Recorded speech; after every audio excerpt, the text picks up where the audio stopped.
A game that I made in 2 days can be more successful than something I worked on for 6 months. The TikTok I made that had 190k views, I made in 30 minutes. People talk a lot of shit about game jams. It's not natural for a person to be interesting on camera. I posted like those 5 most successful TikToks on YouTube Shorts and they blew up immensely. I got 15 million views on those in less than a month. You still have your like mental capacity to make a game and not go insane. It looks like shit and they just flip out. They go like, fuck, the game sucks. I'm like, I failed my game jam again. Hey everyone, welcome back to the Creative Trove podcast. Today's guest is a very unique one. He's not very well known outside of the Russian-speaking world, but he probably should be. Xcosta is an indie games developer who makes his game live on Twitch, and he also racked up millions of views on TikTok and Shorts, promoting his upcoming game, Dicewood. He's doing everything solo, building a game, growing the audience, and creating viral content along the way. And today he's here to break down exactly how he's doing it. So, Kostya, thank you very much for joining me today. Pleasure is mine. Thank you. Can you introduce yourself a bit to non-Russian speaking viewers who might not be familiar? Hello, my nickname is XK. I've been making games for about 15 years. I am something what you would call a solo indie game developer, although we should backtrack on that moment. Because I'm not a solo developer at the moment, I think that's an important thing to mention. Yes, but I've been making games solo for years and years. I've been getting like medium traction on my games on itch. I had them in the most popular. I had like them featured. I had them on one game in top 100. I got 3rd place on Ludum Dare.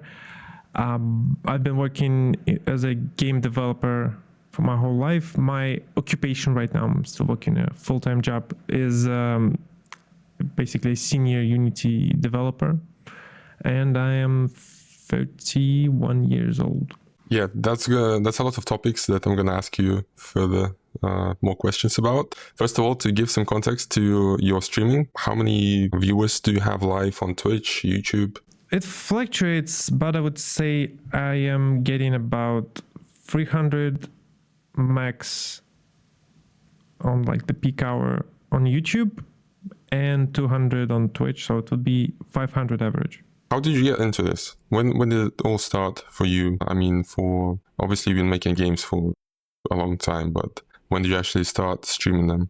Funnily enough, my first stream was in 2012. My first stream was 2012, but my next stream was in 2022. So 10-year gap. My Twitch account was created 10 years before I actually started streaming.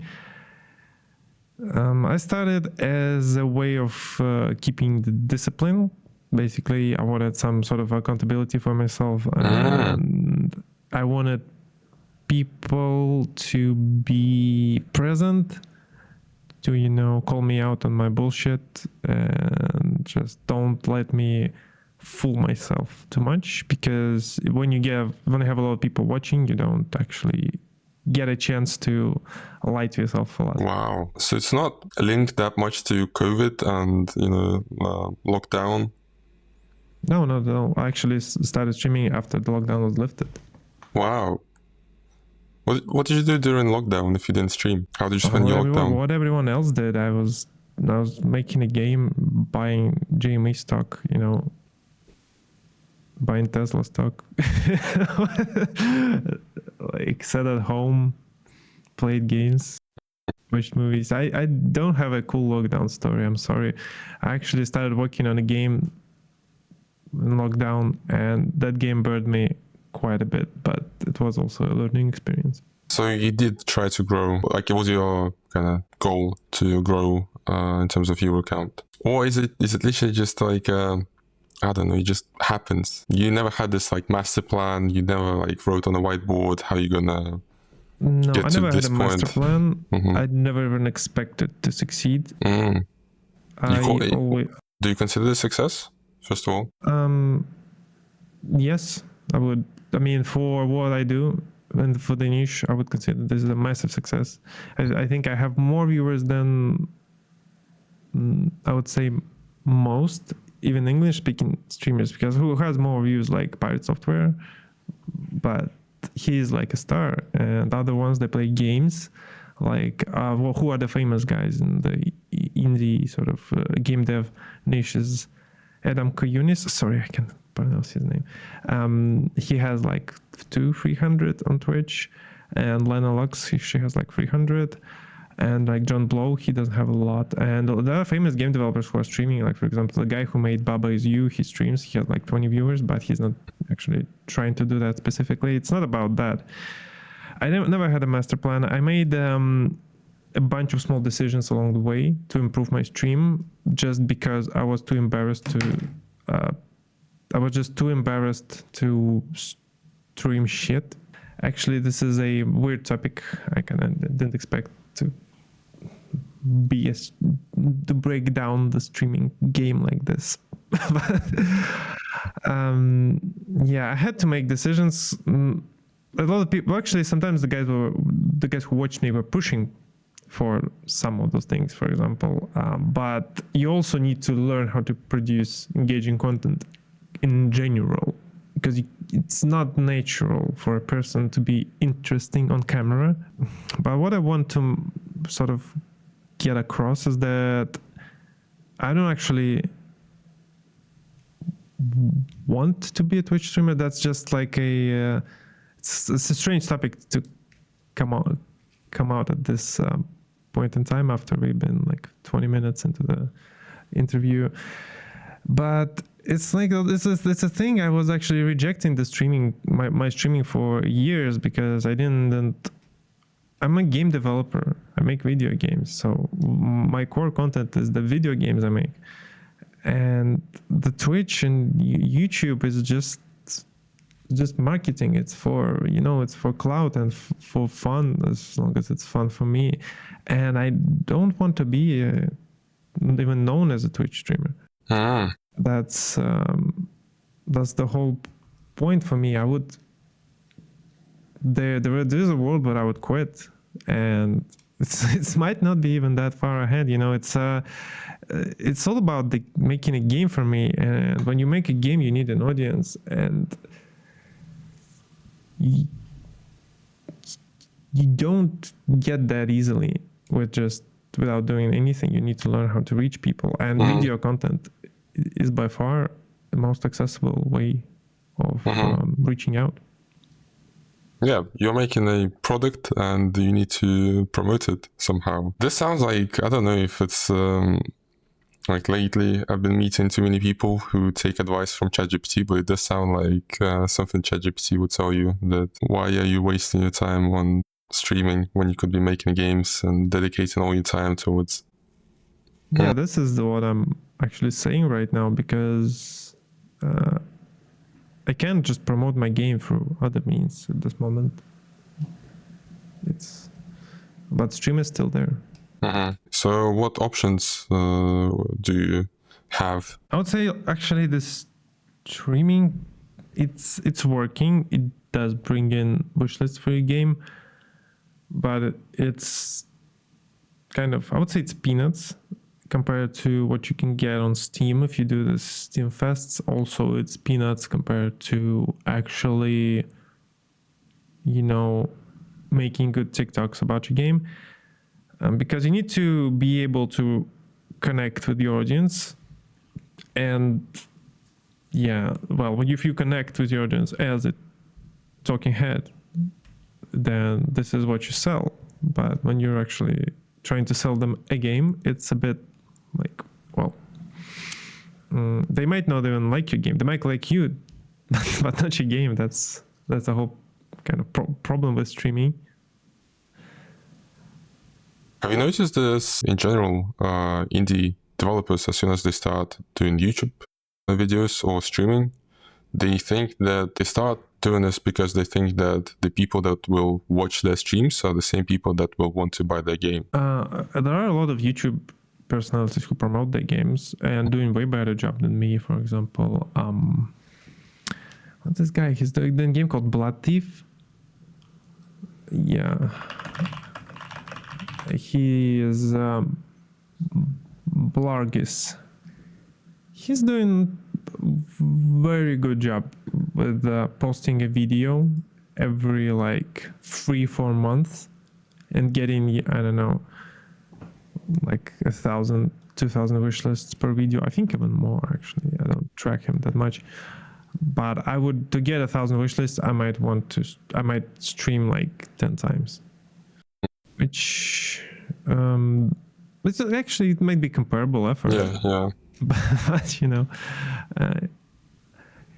I feel like people who like, is this the same audience, people who watch you and who would buy your game? I would say a lot of time, yes. They would still be interested in what you made. It's actually very important, because until people have no concept of validating what you say online, how would you know if I'm speaking the truth? How would you know if I'm not talking out my ass? If I just making this up, what I'm like, how do you know I'm not reading ChatGPT output for you? It's you would know it by checking out what the person made, what they did. And if you have a cool game, even if they don't specifically engage with the genre, they might engage it because of you. So that's so it's still valuable audience, still of course it is valuable. It's actually wishlist. highly engaged audience. That audience will playtest your game. They will report bugs to you. They would when you need someone to check if the build works actually before posting it, publishing it, they will do the like a few runs through it, and they will enjoy this. They would give advice. They would like give suggestions, which I cherish a lot. I actually screenshot a lot of messages people send me on Twitch and add them as like Trello tickets sometimes. Is there a factor of motivation maybe in having this community? Of course there is. You don't want to fail your viewers. You don't want to be like, you don't want to just fumble, and people are invested into this. Like for them it's like a TV show, I guess, where like a person makes a game and then at the end of the season he doesn't release it. Wow, what's an amazing game. And that happened to me actually a few times, but you cannot avoid it. Sometimes you just have to do what you have to. Can you imagine a scenario where you quit streaming and you just quietly burn out, or for some reason you never get to release your game? Can you see that happening? No, I don't actually. I feel like I have passed the point where I would burn out making a game, because I just learned to. I just sort of quietly learned the discipline of this over the years. So no. So it's not really a crutch that you need to get your game out. Like you can do it without them. I don't rely on it anymore. Let's transition into Dicewood. Tell us a bit about your upcoming game. How long you think it's gonna take you to make it, to finish it, to get it to release? And what's give some context basically to Dicewood, how it was made, where you are now with it. Dicewood is a roguelike deck builder, but you play dice, and your dice are like animals with unique abilities, and they have to escape the forest. It's it has a lot of Inscription vibes. It was inspired by a game called Dice Unfold, actually, not Inscription at all. It was a combination of Dice Unfold and Super Autopads. Now it's gonna get released in a year's time, more or less, and it's showing great potential in marketing so far, in terms of like my YouTube shorts about it, for example, and the traction it got on itch and Ludum Dare, because it was the most rated game on the Jam, which is like, I won't get into specifics, but there are like it has the most amount of votes, but it didn't win because it's there is no weighting system on Ludum Dare. So if you get 105 stars and 500 4-stars. The game that had like 10 5-stars and 10 4-stars was gonna be ahead. But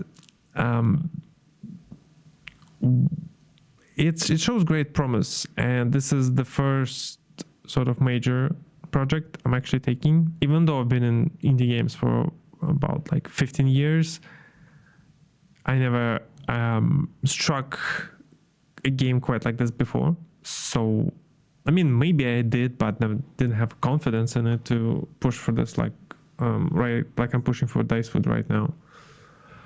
Dicewood is certainly a special game for me. Yeah. So you mentioned off camera that people think that a 15-minute long game is basically ready for being released on Steam, when in reality there's so much more that you need to implement. What's your, perfect vision of Dicewood? Dicewood, it's a tough topic to really, lay out all the cards, because Dicewood in its sense has to be a mystery game. At its core, there has to be something that is mysterious about it. So I would say that this is the core thing. The game has to surprise you a few times. Now, if we talk about how people think that Dicewood is actually ready, it's strange. But if you don't have a lot of experience with games, you would just see something that looks shiny and be like, yeah, let's ship it. Where in reality, there are steps to this, where I would say Dicewood has a strong core mechanic and about a third of a run implemented in it, because you have to have 2 more acts in this. So it's like Act 1 Inscription. Right now, the state of content is like Act 1, first boss of Inscription. So, but even without the house, basically. But so this is a very little to go on, I need a publishing deal basically to invest into the content development. But the game gonna be finished either way. So I have a plan for all kinds of financial situations. And you said that you're not really a solo developer. So do you have other people helping you with the game? No. You mentioned that I do things solo, which is, I think it's a great misconception you might have when you, for example, think about game development. Game development is one of those fields where it's ridiculously unfair to the developers of the game, because you would have a team of 500 people making a game, and then there would be like Hideo Kojima going out on stage and speaking, and you think, oh, Hideo Kojima made the game, he didn't even touch the engine probably, and now about me, I would say, yeah, I make all the programming in the game, but I don't make the art. I may make bits of art, but I don't, for example, draw for the game. I have an artist who works with me. And I also have 2 game designers to help me, and other people. I have people helping me with the YouTube shorts I make, not for Dicewood, but for my YouTube channel. And I have people helping me from like all sort of sides. I have moderators on my channel who answer some questions for me, who like see if nothing happens on my Discord. And it just goes on and on and on. I have people who play the game. I have just people who I randomly chat about the games sometimes.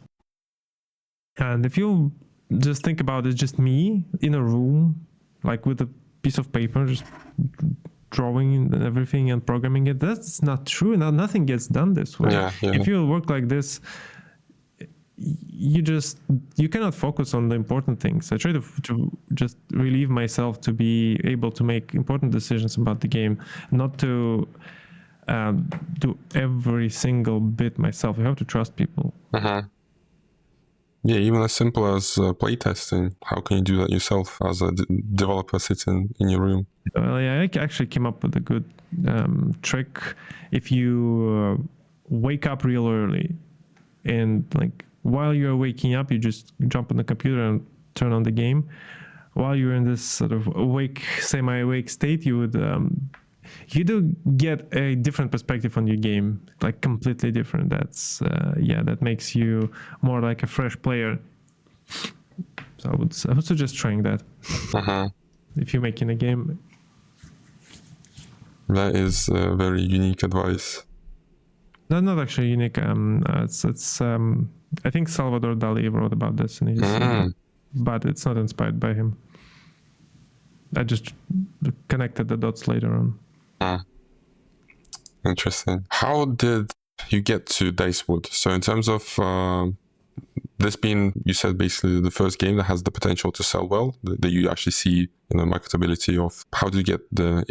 Did it take 30 plus Ludum Dares to 30 plus MVPs you made for Ludum Dare? Was it like, you iteratively got to you finally found the game that can sell? Is this how the process went? It's not a linear process where you would just do join Ludum Dare and do 30 prototypes and then you're gonna hit on something. I feel like I already had prototypes that were pretty good on my Ludum Dares, but I never had skills to take a step forward with them. And even the skill to take a step forward was evolving. It wasn't even maybe the quality of prototypes. I feel like I could have taken some of my older Ludum Dare games and turned them into something more or less successful as well. But I am kind of glad I didn't, in a sense, because when you make a game, you invest years into it, and you should invest years into either making yourself a better game developer or making a game with your skill. I don't say you stay stagnant when you make a long game, but you don't try a lot of new things. Like, for example, when I'm working at Dicewood, I've been working it for 7 months now, and that really narrows down my range to build a roguelikes at this moment and mystery games. I could have, for example, if I didn't work on Dicewood, I could be trying lots of things. I could have been trying multiplayer games. I could have been trying first-person shooters, but now I'm locked into this game. How different is the process of you basically built yourself a pipeline of creating prototypes, and then suddenly you have to switch from building prototypes, which you are very efficient at, very effective, and now you have to switch to expanding the prototype for 2 years. Is it difficult to transition, or is it something you are used to in your day job? Something I do a lot in my day job, but also what's hard to realize sometimes is how much I would take for granted things that my job provides in terms of support of a developer. As I told you before, you don't decide a lot of things. And I put it down as a sort of in a negative connotation, but it can be in a positive connotation. In my job, I'm free to just program sometimes. You're just you do this. And you're like, cool. But here, I have to decide on basically everything. I have to do everything. I have to decide what gets done. I have to basically tell people to do it, and then I have to take my part and do it myself. I also have to make marketing materials, and I have to go on stream, and I have to make time for my other responsibilities in life and my day job and everything, and it all has to come together. And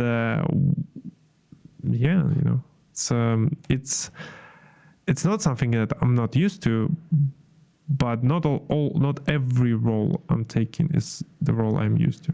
Yeah, and definitely you had to pick up more hats along the way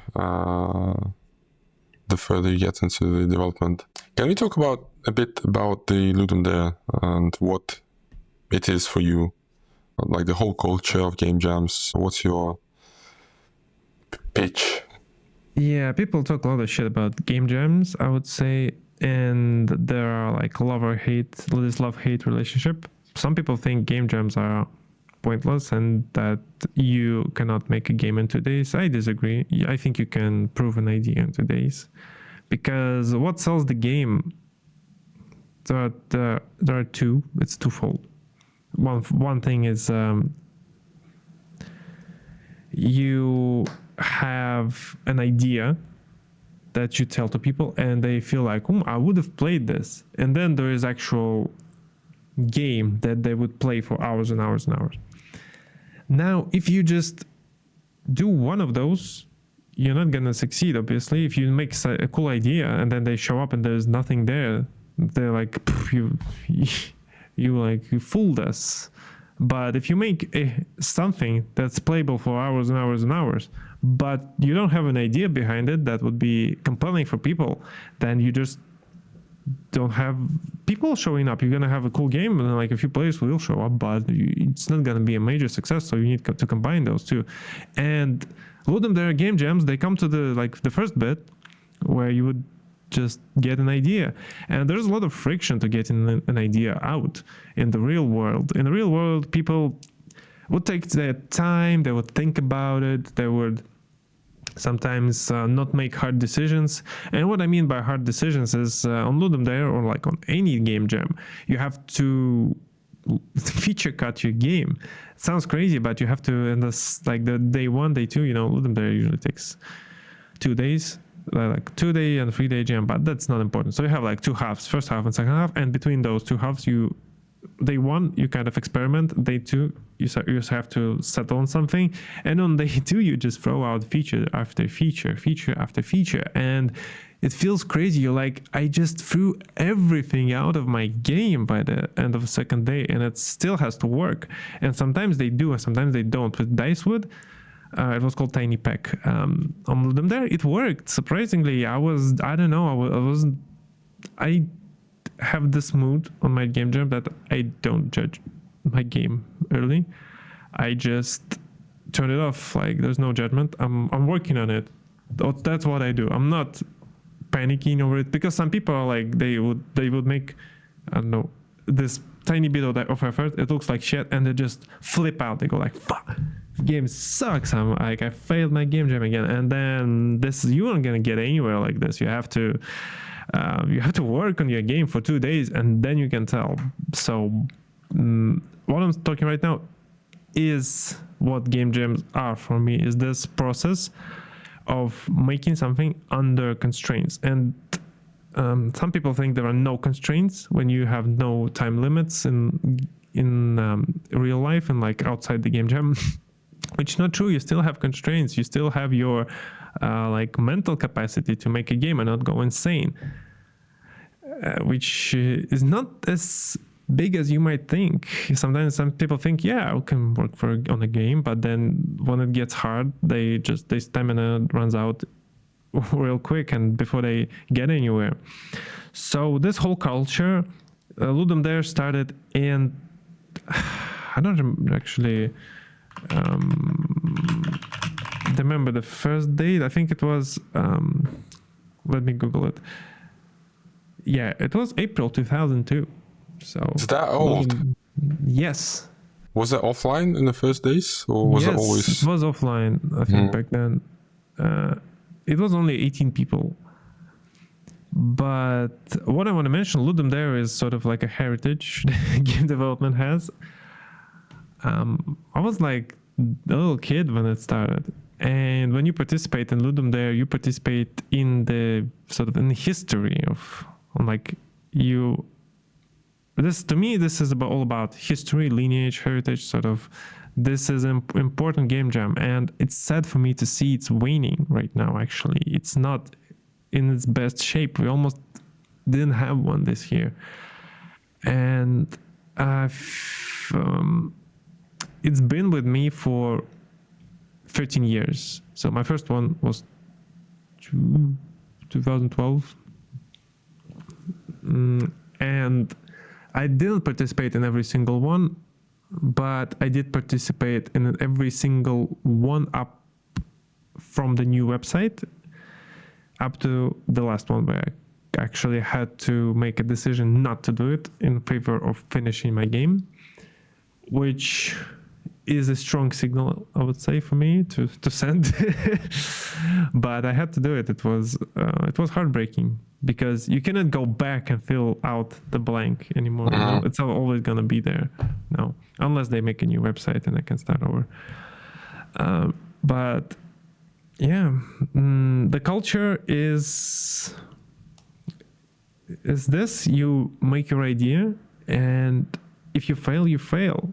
It's good. It's just good as that. But if you succeed, you have a chance of, having actually a playable game at the end of it. And Ludum Dare, for me, like the magical moment of Ludum Dare is, it goes on weekends. So you would sit on Friday, you would be like on the bus or like on the tube or on metro, train. You just sit, look into nothing, and feel like I'm going home, and I'm gonna make a game this weekend, and I have no idea what it's gonna be at all. It's just on Monday I'm gonna magically have another game made, and sometimes you kind of wish to just just skip the making part and be like and just go go straight to the game and look at it. But you cannot do it. You have to plow through the game jam. That's such a romantic way to look at it, that there's nothing today, but in 2 days time I'm gonna have I'll be going, like, you're going back from work right now and you know that there's no game, but next time you go to work you'll have a completely new game. I don't know, some player base. You have no idea what it's gonna be. You just cannot predict. I really like that you said that it's not just a culture, or at least for you, it's this whole tradition, like something that gets passed on from previous generation of developers to the next generation. No, it is a very interesting phenomenon. Like, I never looked at it this way, that it's not just a hackathon. It's a whole tradition. Yeah, it's old. That's the whole point. It also has I would want to point out one interesting thing about why is it different to, for example, Game Maker Toolkit Jam or Breakage Jam or Pirate Software Jam. All those jams, they have names associated with them. So those are like the name jams. They're about promoting a person. They're about a person. And Ludum Dare doesn't have a person behind it. It has a Latin name. Ludum Dare means to gift a game, I think, or something. But it's actually pronounced Ludum Dare. But I used to pronounce it Ludum Dare back in the day. But then I kind of felt like, let's just go with Ludum Dare to not sound weird.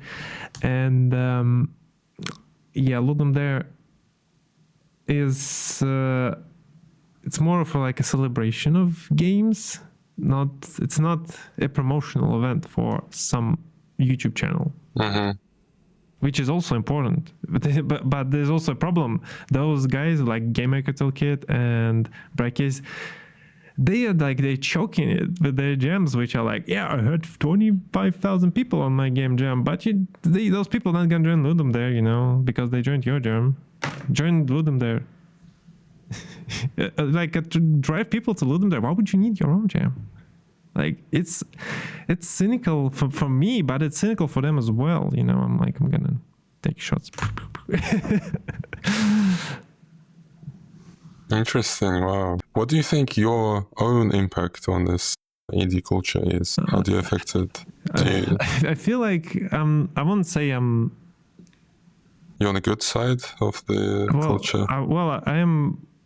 In this sort of debate, I feel like I'm on the proper side of things, where I would say, famous game developers and just game developers in general, if you are already an established game developer and have a huge audience behind you, why would you join a Game Maker Toolkit Jam, for example?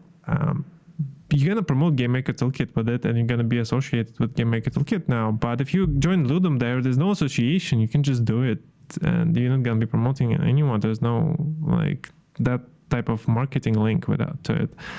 And I do help Ludum Dare in terms of awareness. I tell people about it, right now, for example. And on my stream, I guide my Discord community towards Ludum Dare. I always make time. So I have a special series of stream. I participate in it, obviously, myself. And I did it throughout the entire stream history up until the last one. And I have VODs of me participating. Actually, just one on YouTube.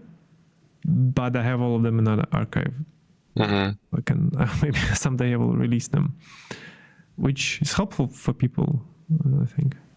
In terms of more practical things you get out of Ludum Dare and maybe any other game jams you've participated in, I assume your prototyping skills are better because of it.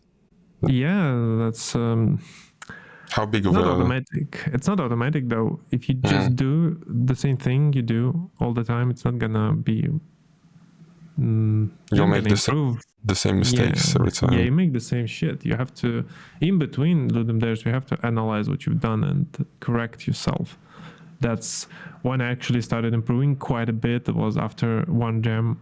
I realized, you know what I can do? I can take this game and actually try to get it to a state where I feel like it could, if I can, like, to a state of winning, of a winning game. It's hard for me to put it into like 2 words what that state is, but take what I had by the end and make it something that I should have had, not what I made, but what I should have made. And after I started doing that, I only had to do it like a few times to get, like, next jam I got 3rd place from like 100 something.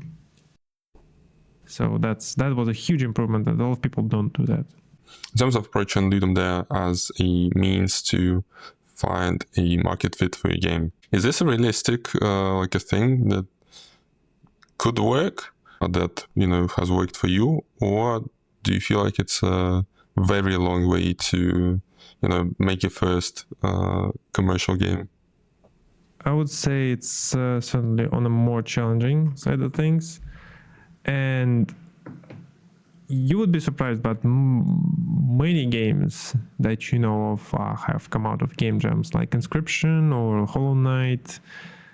I feel like there's like so many of them. I just can't. It's hard to keep track of them, keep mentioning, because I also can make a mistake sometimes if I mention a game, because sometimes a developer would make a game for a jam and then release a successful game after this, but they're not related, and I would just mix them up.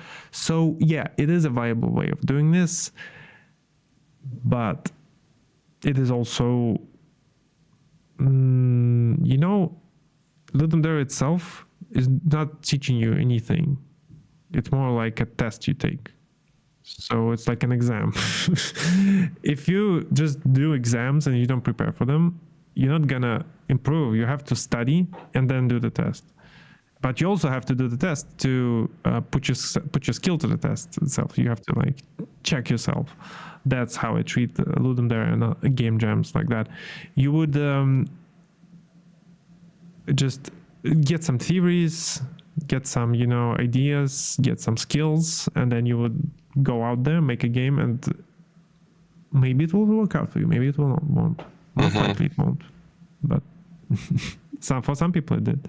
Yeah, so comparing it to sports, this is like, your everyday life is you training for, just casually training. Ludum Dare is like this big competition, like some championship where you actually go to use all the skills that you've built. Okay, so it's not actually But what you would want to know is that even if you win, there's not going to be like people calling you and just be like, yeah, you won the Ludum Dare. Do you want $1 billion for your game? That's not what's going to happen, actually. There's little clout to it, there's very little attention that even a winning game gets. It gets like 500 clicks from the participants, that's all. Do people not recognize you after you win in like in the street? Do they not recognize you? Not on the street, but I was recognized on Twitch a few times. That's not too bad. Yeah, but not from not my viewers. Yeah. But the people who just on the jam. How did you decide that Dicewood is going to be the game that you'll actually get to release? What was different from 30 plus prototypes you made before? Well, the first prototypes, they didn't even have I didn't have like key metrics, or how I would put it. I didn't have goals for them or targets. I would just make them and dump them and close my eyes, hope for the best. With the tiny pack, it was called the Ludum Dare Dicewood was called.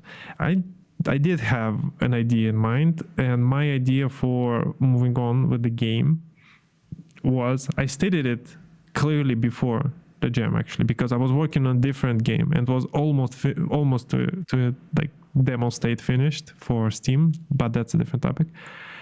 And I was actually supposed to release a demo after Ludum Dare, and but I stated like, if this Ludum Dare game somehow magically gets the front page, then gets into like top 100 and gets like 50k plays in the first month or something like that, and all the other buzz that comes with it, probably wins or at least like top 5, I would finish it. But I was like, that's never gonna happen. And then I released a tiny pack, and it just does this immediately. It goes like poof, immediate front page, like for first few days, then it got featured in top 100, then it got first place in the jam. Although I'm still bitter about it, I think it should have won, but it's a political discussion about the Ludum Dare's voting system, which, as I said again, you might get 100 5 stars and 400 4 stars, and the game that had 10 5 stars and 10 4 stars will be leagues ahead of you. But you get 100 versus 10, it doesn't make sense. But yeah, now where was that? Yeah, so I had this. Then we decided to, okay, well, I have to work on this. I showed it to people, and people just engaged in it on a different level. You have to, this is the other thing I used to make a call. I would look at the people's reaction to my game. If you show a game to a person and they go like, cool game, you just like, okay, that's.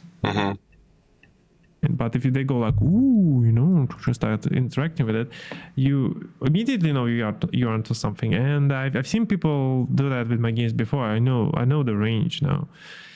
And my demo that I was working on, it was sort of in the middle. It wasn't completely like, it sucks, but it wasn't also sparking up the imaginations of people that much. It's not the same level as Dicewood did back then. And I just decided, okay, well, screw it. The thing is, I needed those results from the demo I was making already. And this little game that I worked on 2 days already smashed those. And I don't even know if the game I was working for 6 months before that would hit those results. You see why games are important for me? That's a game that I made in 2 days can be more successful than something I worked on for 6 months. And you never know. So yeah, this is how that played out. And how did you approach the marketing of Dicewood? How did you get to the strategy of TikToks and YouTube Shorts? Is this like the common way to generate wishlists on Steam? And also, how many wishlists do they have currently? Not a lot. It's 7,300, but I haven't released the demo yet, so that will be the real test.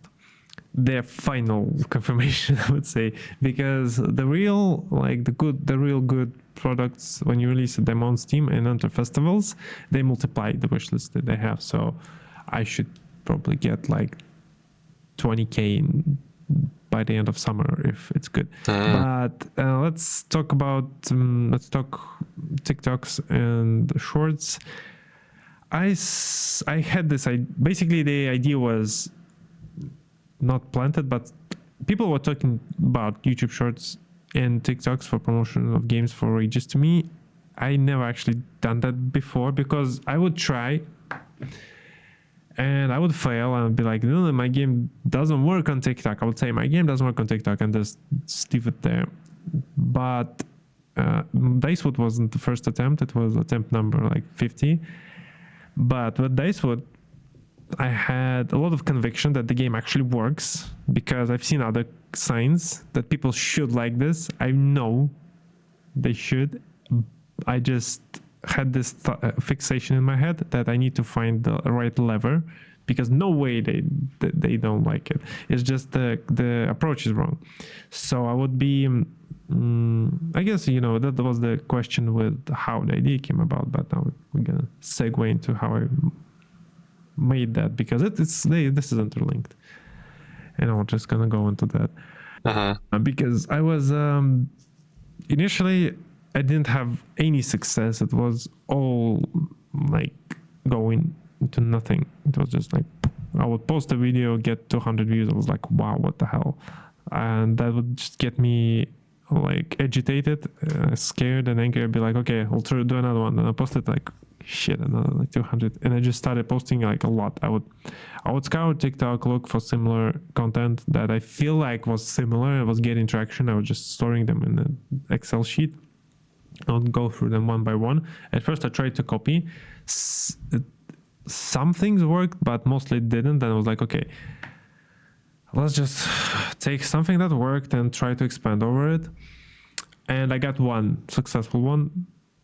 It was like, you know, the meme with Tom Hanks from the Castaway. He was like, it's fire. And I was like, fuck, something worked. Now I just need to repeat this. And I need to repeat this like 5-10 times before I know it's but real. How big of a success was it in terms of views? I was, well, right now it's not the most successful one. It's just, I think, let me double check. It was just, right now it's 350k views, but it was, initially it was like 5k views. I was like, oh, 5k, but previous ones had like 50, you know? And then I was like, oh, 5k. I went to a stream and I was too embarrassed of my attempts initially. I did that in secret. I also didn't want my viewers to skew the algorithm because I know that people would love to help and they would just come to my TikTok, subscribe and like my shorts and TikToks. But I didn't need that. I didn't want that because that wouldn't be helpful. They are not even the right language audience. They would just skew my algorithm to Russian side of TikTok where they would go nowhere. They were in English. So I had to like hold myself up, not tell anyone. I didn't tell anyone. Wow. I did that in secret for like 2-3 weeks. And I was just, I kind of mentioned that I was working on some secret project to my viewers, but I never said anything about TikToks. And then when I got one to a 10k likes, because I had a metric to hit 10k likes. That was the initial one. When I got to 10k likes, I was like, yep, I'm ready. But yeah, that TikTok, it got 5k. I went to a stream. I came back, it was 100. I was like, wow, 10k. It was 100 views, 10k likes. I was like, wow, it worked. It worked. It's like, I'm there. But it wasn't enough for me. It wasn't enough. I had to repeat this at least like 5 times. So I had to go back to the drawing board. I started coming up with new ideas. I posted them again like 5 times a day. I posted literally 5 times a day back then because it was very important to post frequently. It's not beneficial for you or your mental health or your well-being at all. But what's beneficial is having a pulse, feeling the pulse of a platform, sort of feeling this. Having this mindset of quick iteration over things, because if you muse over an idea for a month or like a week and then you post it and it gets 20 views, you know how that feels like shit, I'm like, I suck. But if you think of something like for 20 minutes you post it got like 20k views, like 20 views, you feel like, yeah, but I spent 5 minutes on this, you know. You know, it's important to reduce your stakes with this, so I was reducing them aggressively. And you know, surprisingly, the TikTok I made that had 190k views, I made in 30 minutes. It wasn't like produced. I had an idea, I sat down, I made it, I posted it and went to work. I made it in a span of time where I would like drink coffee before going to work. And yeah, but those TikToks. Now I had more success with YouTube Shorts actually, for some reason. Initially YouTube Shorts they're so, you know, they're kind of slow and steady. You just post things, and initially I had like 1,000 views, 10,000 views, and that wasn't really cutting it for me, and I was still primarily focused on TikToks. But then all of a sudden I posted like those 5 most successful TikToks on YouTube Shorts, and they blew up immensely. I got 15 million views on those in less than a month. That landed me 20,000 subscribers for the game channel itself. And yeah, that was a strong confirmation. That also translated into 5,000 wish lists, but I would say, yeah, that's most of it actually. But I would say, it's not that conversion wasn't that great. It was like 3,000 views per wish list. But I had a lot of work from it, I had a lot of work lying ahead of me, and I feel like even if you don't get such a great conversion rate, you would still kind of getting people to see your game, even like for a brief amount of time. That helps people buy it when they see it in the store or they see the icon on Steam. They will know, oh, that's the YouTube Shorts game. Crazy. A lot of questions popped into my mind. First of all, what was the conversion in the beginning? Did you also find ways to increase your conversion the more videos you made? Maybe better CTAs? I haven't actually. My videos, they don't have a call to action in them. So I never made ones that had like wishlist on Steam in the end. Nor in the beginning, nor in the end. I took an approach which was conscious. My approach was, I'm making fun posts for people that those are not ads. So I'm making just fun things to engage with, not ads. Those are not ads for my game. This is just like, yeah, look what I've done. And for me, putting a wishlist on Steam felt a bit dishonest, and also that would inflate the runtime, and inflating runtime doesn't, people would see this and they'll scroll immediately. So I felt like adding even an extra second would reduce the chances of video going viral. So I didn't do that. And it wasn't important for me to raise the conversion rate. For me, it was important to just get views. I wanted just views. Now I can think about it. Like now I'm thinking about okay, maybe the next run of shorts I'll make, because I kind of stopped after this and went to where I'm at now, making a demo, because I need a demo. A demo increases the conversions and all the stats for your game. And so marketing without a demo for me felt kind of wasted time. Very interesting. But did you see other developers include a CTA at the end? Yes, I've seen a lot of them do. I've seen all kinds of TikToks, and I've seen TikToks where a developer would play the game and talk about it, and it would have like a lot of just text and like CTA. I tried talking in my TikToks, never filmed myself in the video. That was actually the step I was going to take next, but before the things worked out, I had like a whole tier list of things to try, and filming myself on camera talking about my game was the last one, because I didn't want to do it. Wow. Why? I didn't want to do that? it, not because I'm not, like, it's not like I'm I would say like I'm shy. I'm not at all, but I just didn't want people think that I'm selling my game with my sort of speaking skills or my face or something, or whatever, or like because people saw me on YouTube. I just wanted to be its own thing. That's why I also did it in secret. I never told my viewers that I'm doing this. So I wanted for it to succeed on its own. Because I get a lot of shit where it's like, yeah, your stream is popular, that's why your game is that's why it's easy for you to release a game, blah blah blah. Also, on the other hand, I would get like messages where people would say like, yeah, your stream fell off, you're like, you suck now. I'm like, why would, it's like when you talk to a wide audience like this, you get hate from every angle. Some people think I make my game too long, some people think I make my game too fast. It doesn't matter what you do, you're still gonna be hated. Yeah, it's so weird right now. And also, you stop posting shorts for 2 days and be like, yeah, his channel is dead. And then you start posting shorts and they complain that why are you posting shorts? Why not long form videos? Yeah, well, they do complain about long form videos, but that's just it's a tough topic. Actually, I would say, if we go back to streaming and growing your channel, that long form videos are way better at growing and conversions. Even if you get like 5k views, that's actually better than having 100k views on shorts. But 100K looks better, you know.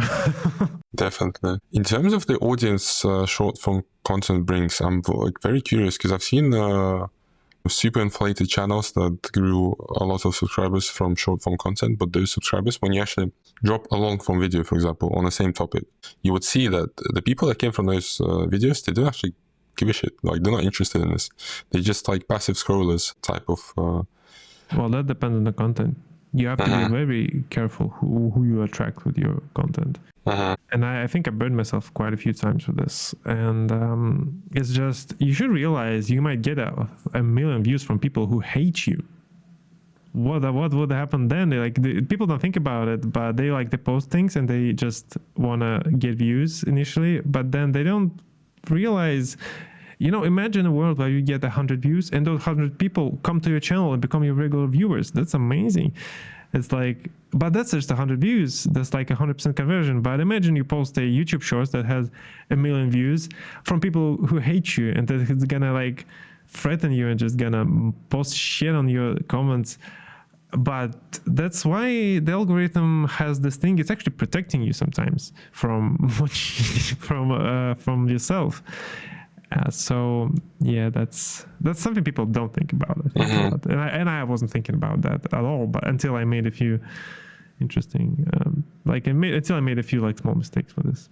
I'm still curious about the quality of the conversions. Would you say that because you don't include the CTA, you only get the people that is super interested in your game and that will, you know, more likely convert into actual, they'll buy the game when it's released, compared to if you actually kind of promoted, you know, wishlist the game? The thing is, I don't know at this moment. I just don't have an answer for you. I'm not an expert on promoting things, but I did get results that are way above the average. I would say I've seen people promoting the games, and those people I was actually looking up to like as a reference. They had way less success with this than I did in a way longer time, because you would see a person promote the game for like 2 years and get 2,000 subscribers on TikTok. I got 2,000 in 1 month, but you would also get 2,000 like people who post one video and they get like 1,000 likes on it immediately. You know, get people who like do this what I do in a day. So it's a range. You cannot just compare yourself. You're on sort of your own track with this, and if it works for you, it works. Now, I think including call to action is important. They let's say the comments clearly state that people don't even understand that this is a game. Sometimes like, is this a game? You know, a game like, yeah. Sometimes they would ask, what's the game name? That's like, not understanding this game is very rare, just to be clear. It's not like I got 15 million people who don't understand that it's a game. It's like, you know, maybe like a few thousand people that didn't understand. But, you know, but the people that don't understand that it's a game, they wouldn't be the right audience for you anyway, because your audience, I guess, is already familiar with the genre. That's another like tricky topic of discussion here, because I never promoted the gameplay of the game. I promoted moments in the game, which are part of gameplay. But the core of gameplay is a deck builder where you would like play dice. I don't actually have a lot of that. I have a lot of you should put some, you know, background video of how the game looks actually back in the post, I hope, where you would like choose an animal. Or you would sacrifice an animal, or you would like animal gets hurt, animal gets healed, animal returns after you exiled it. Those are the popular topics. Also, one unlikely one, one unlikely thing that was popular is just stories about how you made the game, but that was hit and miss, because one got real popular, other didn't get two didn't get shit. So like 1 out of 3. And just to be clear, the success rate for my whole like content thing on TikTok was about 10% success rate. So I would say I would have to make 10 videos to get one that would go anywhere. Maybe like, I think I'm actually talking 5%. 5%, not 10. It's like 5%. I would have to make like 15 to 20 videos, because I remember I measured this when I was doing it. I was like doing the like, you know, like doing those like cuts on the wall with like the calendar. I was just like doing this. Okay, another one. And then when I get like a good one, I would just cross them over and then count how many attempts it took me to make one. Usually it was 15 on average. which, given that I posted 5 times a day, would means every 3 days I would get a viral one. But that's an insane commitment. I wasn't doing anything else back then. I was working full time, but I wasn't actually posting YouTube shorts on my channel that frequently. I wasn't, making the game at all. I was just filming content about it, and that took me my whole experiment took me a month to complete, and then I just came back to making it. Okay, yeah. So it is a big sacrifice. It's a full-time job. Mm-hmm. In terms of what performed better, what's your bigger focus? Is it YouTube Shorts or TikTok? I still like to post on TikTok more, even though TikTok doesn't give you that much, as much audience. For some reason, I don't know. It feels like TikTok feels more natural to throw shit at it because it doesn't punish you for doing this. So on TikTok, you can post 5 videos, get 5 views for each, and then the next one can get 5 million. It just doesn't matter on TikTok. It does a little bit because there is a algorithmic tuning happening. Also, what people don't realize is what you watch. I am 99% sure what you watch on TikTok affects where your video goes out to. So I had to completely stop watching TikToks that I usually watch. I had to just switch to indie game stream, stream of indie game GIFs. I had to go in there and just find all the indie gamers or follow all of them, just like every GIF. So I just switched into this indie game stream because I don't actually watch that many indie game GIFs myself. I won't say I'm an engaged audience for them, but there is one, and I do like a lot of them. But I'm not an avid TikTok user, so I would just watch some random, explaining shit. Was this is how the gravity works, and I had to cut that out completely. Now, that's the biggest sacrifice you had to make for game development. That's the biggest sacrifice, you say? No. How much do you actually deliberately watch those TikToks, or is it something you just had to update your algorithm to show this is what I like, or is it something you have to do as a part-time job watching TikToks? I mean, when I was posting, I did watch a lot. I had to watch a lot. I had to get into a state where I would feel it. I would say how you have to feel it. You have to be you have to get this feel for this is engaging for me, and then you just you watch. You have to get into this how you call it, the bed rotting, sort of not the doom scrolling, but just brain rot sort of scrolling state. You have to get yourself into this. It sounds kind of dark, but yeah, you have to get yourself to the state of an average TikTok user, and when you get to that state, you can go back and look at your shit and just with real eyes, because TikTok is more, initially I thought it was about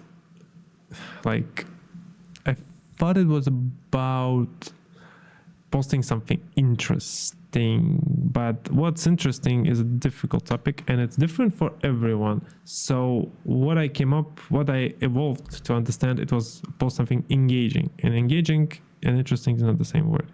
Definitely, yeah. Yeah, so you have to aim for engagement. You have to be oh, look, oh, no, now you can scroll past. Go away. And then this is sort of the way the TikToks work at this stage, I feel like. Yeah, but the most the most important feature on TikTok, not the feature, most important KPI for a video is the view through rate. Nothing matters. Nothing else matters. Likes, comments, shares, just a reflection of view through rate. If people don't view your video, even if they 100% like it, it's not gonna matter. You have to be 60%, 70%, 80%. Weirdly enough, TikTok Shorts or TikToks and YouTube shows this stat differently. On YouTube, you have to be 180 to 100% view through rate, that doesn't make sense for me. People watched it twice.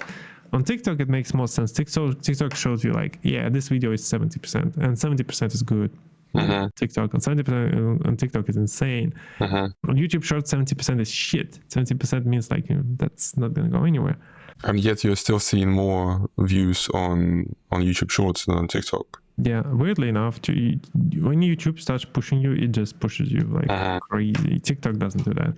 YouTube just shoves you down people's throats. That's what. If YouTube likes you at some point, it's gonna get you the viewers, any means necessary. If there was one secret to making a viral video, it's just the hook, the first 2-3 seconds. But there are many layers. I feel like the image itself, it has to have layers of meaning. It has to be like something you can look into, like, you know, those images, like the old paintings. Yeah, you first see one thing, then you see another thing. Another, yeah. Then you end up spending. That definitely works. Mm-hmm. Definitely works. For example, I have a feature in my game where animals can have like not a trauma, but you know, they have a modifier. Sometimes they can lose their eye, or they can have like a splinter sticking out of them. Initially I just filmed the animals, then I realized, well, what if I just film animals that have like that have an eye, an animal that has this sickness or something, and that really increased the engagement of people, because they're like, oh, the animals, wait, this animal doesn't have an eye, what the hell? And but that's like a second or third stage. First they see that it's a cute animal game, or a cute animal, I don't know, 2D art, and then they look closer. Yeah, but the main stage, also my game was a bit too dark in terms of just palette. It was kind of bland, dark, and I had this thing I would do. There's obviously not one secret. There's no one secret that I could give you the secret, but there's a thing I would do. I don't think a lot of people do, but I would scroll TikTok, and then I would have my video in a like camera roll, and I would just scroll, and then I would, you know, randomly take and flip to camera roll as if I scroll to my TikTok. And then I would watch it in a context, you know, in the context of scrolling with other videos. I would see how would a person react to this when they see it in the reel, like in the like For You page. Yeah, in the context. Yeah, and that helped a lot, because sometimes you think, oh, that's a pretty good video, then you just do this, and it's like, wow, this looks like boring shit compared to what I was just watching. It's like, and sometimes, it's like putting your book, if you wrote a book, putting it on an actual bookshelf between other books of the same genre and seeing, why would people pick my book? Like, would they even consider it? Yeah, that's important, the comparison. And the comparison is very important to me. I feel like you have to not compare yourself, but your work. You have to compare your work to others. You have to be you have to be ready to just honestly say, if I wasn't me, would I recommend this to someone? Would I be honestly, like, as a person, as a human being, would say you should watch this, or you should play this, and until you can do that, you should work on this. And it's fine to post something you would yourself recommend to anyone. You need to test it, but the end goal should be like, this should be honestly the best thing you can recommend. You should be able to do this. That's a lot of dedication to TikTok. I think the Chinese Communist Party will be proud of you. Well, I posted on Red Note as well, but the Chinese people didn't really watch my game, so I stopped.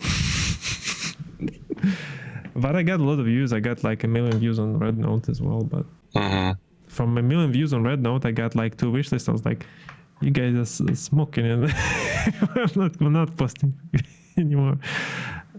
Yeah. Is it something you're considering? Like, maybe there's more ways to kind of break into the Chinese market?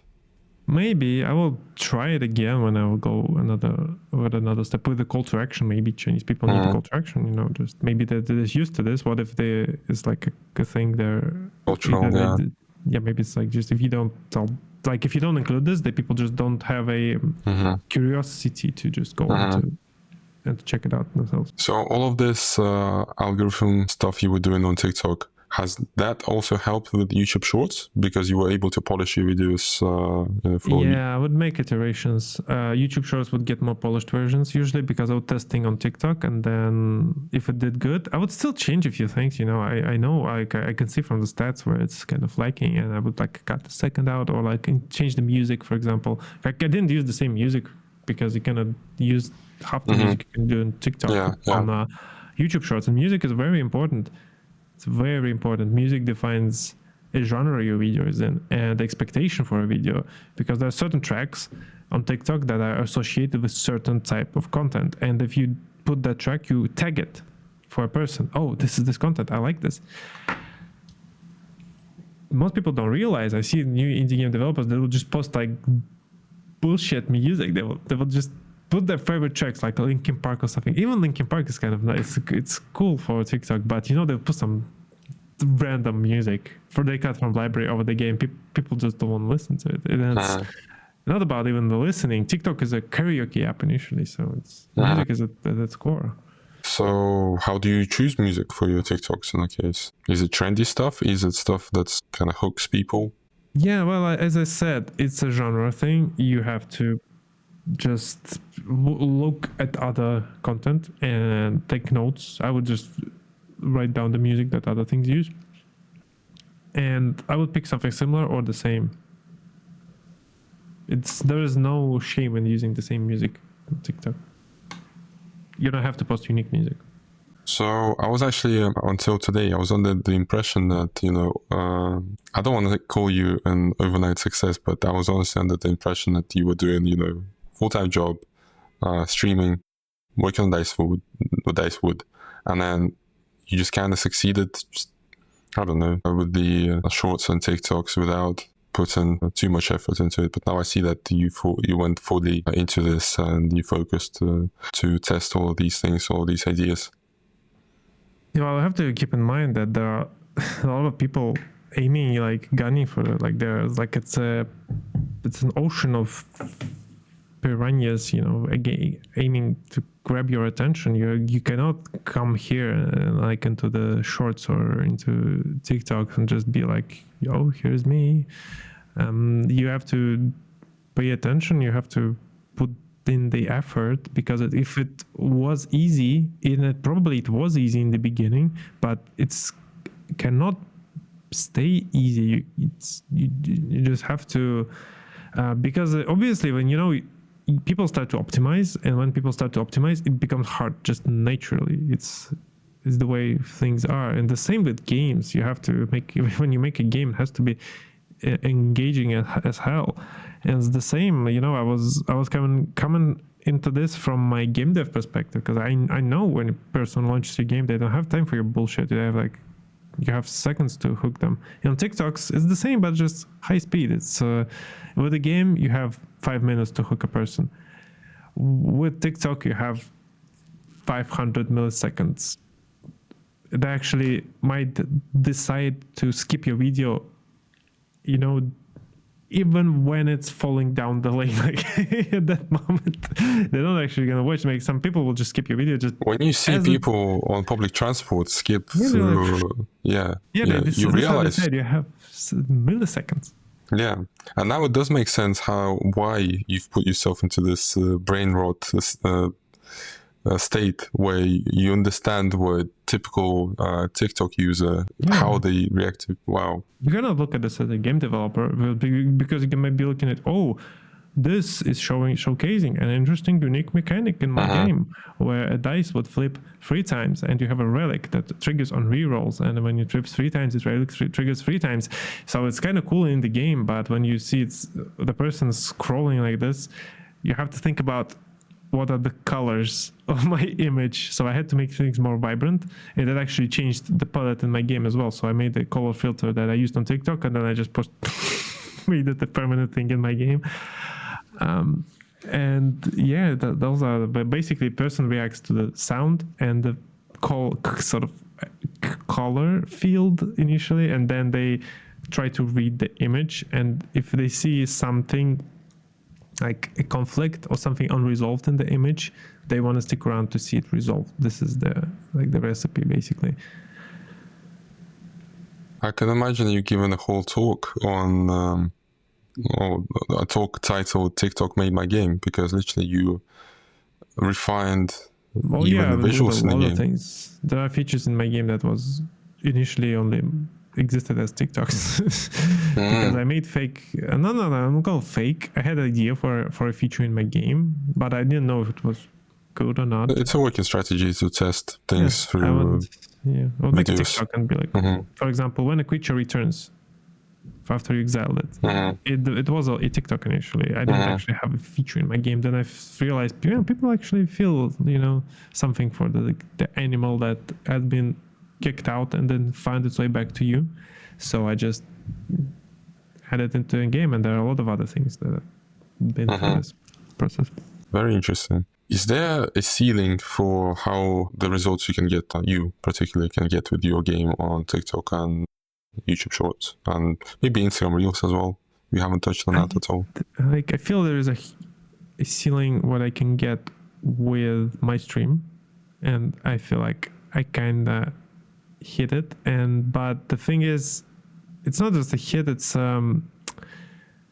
more. I think I can do better, but I have to change things to do it, and I sadly don't have capacity to do this because it's not something that helps me make my game at this moment. So I don't, but I can see a way where I could get maybe like 2,000 viewers on Twitch alone. But I would need to put in work, and you see this work, it's not easy. It's the same thing I would have to do what I did with my TikToks, and I would have to change what I do. So there will be no game then. Why do I need that? That's just a question I have to ask myself. Why do I need that? And with my TikTok for my game, I don't think there is a ceiling a lot at all.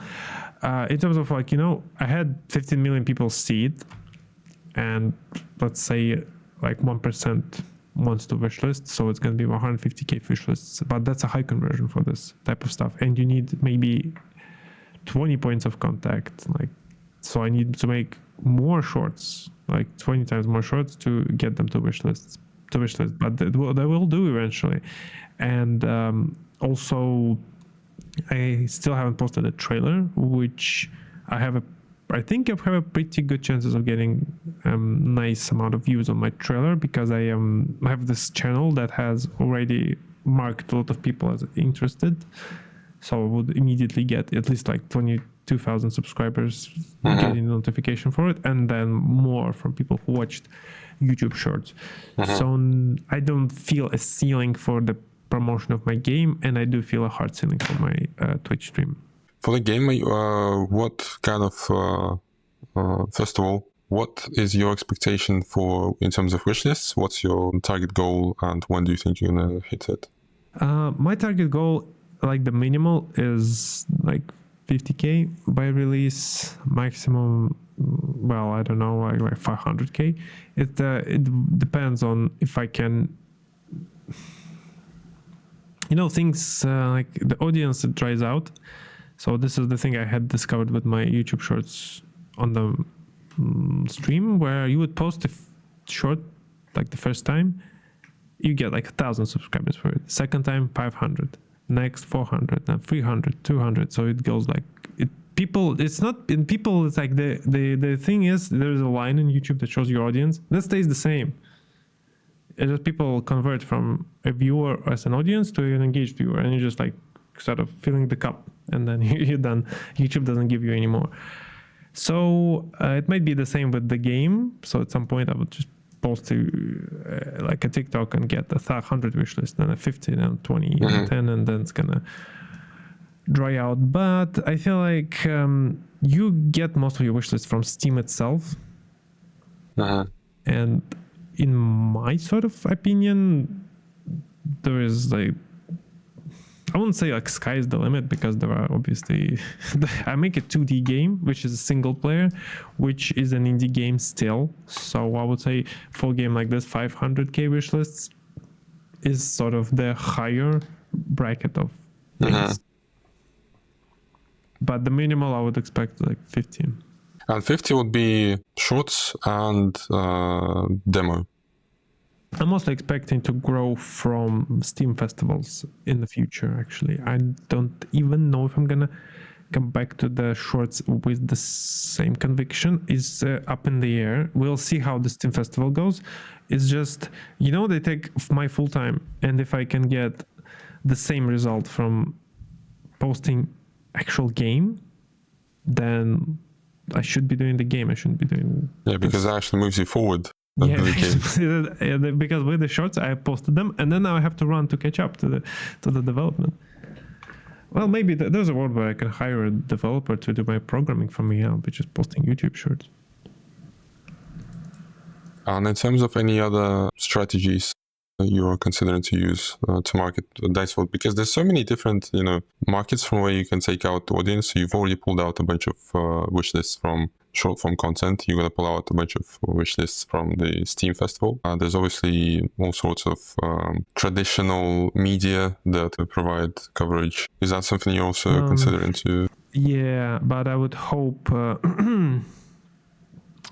Yeah, well, I kind of feel those guys, they feed off of success. They don't make you successful initially, they kind of multiply it. So I would need to get my 50k wish lists first before they would be interested. And that's kind of my take on it. It's a multiplier that you would use when you are already successful, because for them there is no interest in posting about random games. What they want to do is they want to engage the audience that you have with the content they do. So it's like a merge. Yeah, exactly. So they would post an article and they would get, oh, this is the game I follow on Steam, I want to read about it. And this is their benefit. And your benefit, the people who read PC Gamer or whatever, they're like, oh, PC Gamer posted about it, I'm going to read about it. So until you get first, they ain't going to talk about you. Yeah, so it has to be a win-win scenario for them. Yeah, that has to be a win-win scenario. So to kind of wrap up, so far, my understanding is that you are a games developer first, most importantly. So where do you see yourself in 5-10 years? Do you see yourself fully going into games development as a owner of a game studio? Is it the same kind of XK who participates in, if not all, but most Ludum Dares? I understand that for Twitch, it's a bit difficult at the moment to justify whether you should continue streaming, or at least with the same intensity that you do now, or not. But in terms of other things in your life, where do you see them go in the next few years? I do see myself, I don't see myself as owning a studio, but I always see myself like that. It really depends on the outcome of Dicewood at this moment, but really, if I will continue making games, it doesn't. In many ways, I will still go and I will still do the game jams. I will still make my games. I will probably keep streaming. I will have, the dedication that you get and I have for doing what I do comes from the acceptance and this realization at some point that not many things will change in my life depending on the outcome of what I do in terms of my content. So I would say when I realized, okay, I'm just gonna keep making games no matter what. Even if this is a success and I get my own studio, I'll be doing this, what I do right now. Even if I have to do this as a part-time thing, I was still gonna be doing this, but I will have other things to care about. But still, it's not gonna massively shift. So I would see myself where I am already. So that's an important thing you should consider when you are when you're doing something as hard as making indie games. You have to be comfortable with where you are. It's very hard to do anything if you are in this state where it's I just need to get this out, and then things can change, because they don't, things change slowly, and when they change, you kind of don't want them to change in a way. When this happens, you end up feeling maybe I like that better, maybe I like doing this better than what I have now, maybe I wanted a successful game, but what the cost of it means now I have to work on this for 3 years, and it's gonna be a trail that sort of I leave, and it's gonna be always with me now. It's not gonna go anywhere. So you would say that you are basically already walking up a staircase that you think is the correct staircase, and over time nothing's gonna change. You're still gonna be on the same track, just a few steps ahead of where you are now. Yeah. Well, I do hope I can get my life straight in terms of like a free time and my commitments. So having my own, like getting published and having my own studio would play into that. But I do like the job I do. It's not a bad job at all. I won't say like I don't like making the games I make at the studio I work at. So it's I would say I'm just generally happy with where I am. And you have to be happy before you can really change, like really move with your life. If you're happy with like the small things, you'll be happy when the small things turn to big things. Like you already you're already working with developers. It's not gonna like hiring actual developers compared to working with partners, I guess. Yeah, but imagine if I have to hire a person to do my programming for me. That's might be a bit disheartening in a sense. I'd be like, well, now my life is just meetings. Now I only talk to people. Now I don't draw, I don't program. Now I only talk. That's my like whole thing. And it's not bad. Eventually you have to do this. As I said, Kojima, he doesn't touch the engine. But he's like revered as the best game designer. It is what it is. Cool. This has been extremely interesting. The longest podcast in the history of the channel. There's only been 4 so far. So yeah, this has been super valuable to me, to the few people who have also made it to the 2 hours mark. Potentially also has been interesting and useful. If people want to learn more about you, maybe if they speak Russian, give you a follow on your Twitch, or if they want to play your game, where can they find you? They best follow Dicewood on Steam. And they're free to join Discord. They're free to follow me on Twitch, YouTube, my all the socials. I hope you can put on the description. And most importantly, wishlist and follow Dicewood, because that's the most important thing. Imagine if I showed my screen right now. I went to Dicewood Steam page and it showed that I didn't have it wishlisted. That would be very... Yeah, that would be very embarrassing. Yeah, that would be the last time you spoke to me. Yeah, especially like after all the times I told you to. Yeah, no, I'm almost fully sure that I've wishlisted the game a long time ago. Perfect. Thank you very much. Thank you. It's been a pleasure talking to you. Pleasure talking to you as well. It's nice to be invited to podcast. I like talking. All right, then. I say I'm not a Twitch streamer, but you have to you have to own it. That's it for today. If you found this episode helpful, give it a like, subscribe to the channel, and check out the links in the description. Thank you very much. I'll see you in the next video.